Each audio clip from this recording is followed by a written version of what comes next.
Gregory Jackson, U.S. Coast Guard, served February 16, 1970 to February 15, 1974. Private Sylvester Wooden, U.S. Army, served March 9, 1945 to October 22, 1946. Fireman Ralph Eugene Ford, U.S. Navy, served November 30th, 1955 through October 30th, 1957. Private First Class Dave Reike Adjins, U.S. Marine Corps, served July 30th, 1963 to July 28th, 1967. Staff Sergeant A. Richard Marler, U.S. Air Force, served March 23rd, 1970 to March 21st, 1974. Specialist Lawrence William Moore, U.S. Army, served June 10th, 1959 to May 22nd, 1962. Specialist Fireman Joseph Leo Retrosi, U.S. Army, served November 18th, 1970 through September 4th, 1973. U.S. Navy, served January 27th, 1977 to April 25th, 1977. Honor Guard post.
Order!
Ladies and gentlemen, this concludes the ceremony of honors for these unclaimed veterans. If you wish to pay final respects, please form an orderly line. Drive home safely. Thank you.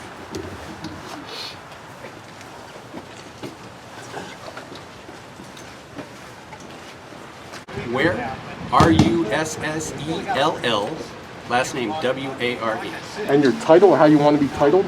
I'm the Director of Cemetery and Memorial Programs for the Maryland Department of Veterans Affairs. And tell me, what's this event going on here today here at Owings Mills? This is a military honors for the 7 unaccompanied veterans that we received from the Anatomy Board.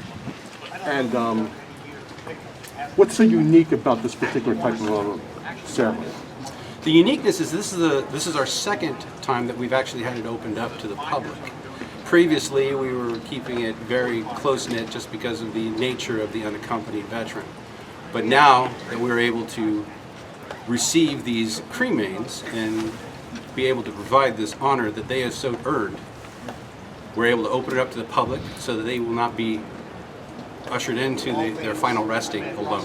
Okay, so again, just define what an unaccompanied burial ceremony is.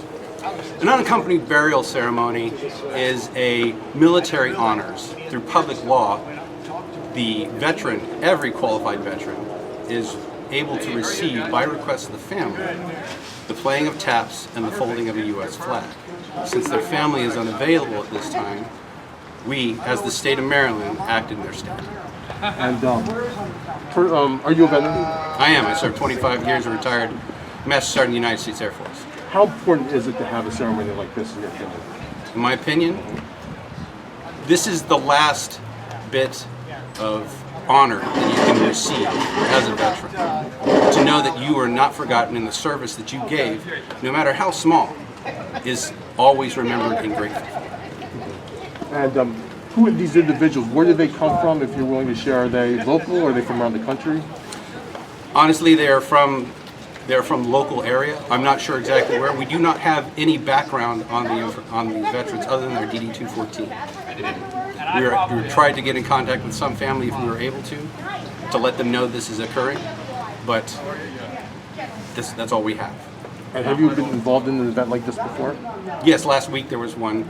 It was our first one when we had it open to the public. Okay. And when you see all these people here, I know, is it emotional for you? What's it like when you see like people coming out for these veterans who don't have a family out there? You know, just to see other people care for them. It gives me pride and also faith in our community that we're not forgotten. As a veteran, that I am not forgotten. And that no matter at what time in my life, that I will be remembered, at least in my passing. Okay. So these individuals, are they cremated or are they? Yes, they're cremated. Their bodies were received unclaimed by the department, by the Anatomy Board, and then after trying to locate their family members, the bodies are cremated and set for burial. According to House Bill 180 that passed last year, we are now required to receive these cremains as long as the veterans have been identified as veterans and they qualify to be buried in the Veterans Cemetery. How many of these burials do you have each year, or how regularly are these? We haven't had a burial like this in over 3 years.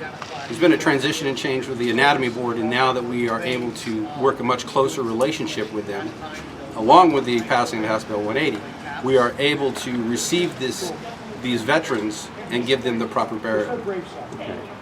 Anything that you feel needs to be done more things need to be done for these veterans that you want to express out there in public or to maybe lawmakers? Well, once they come to us, anything that has been done in the past doesn't matter anymore. Once we've received them, we are in charge of them for eternity. The bigger question is, how did they get to this location? How did they get to be unaccompanied? Sometimes it may have been a family member that there was a squabble. Sometimes it could have just been a miscommunication or a drop off from anybody who might love them or know them.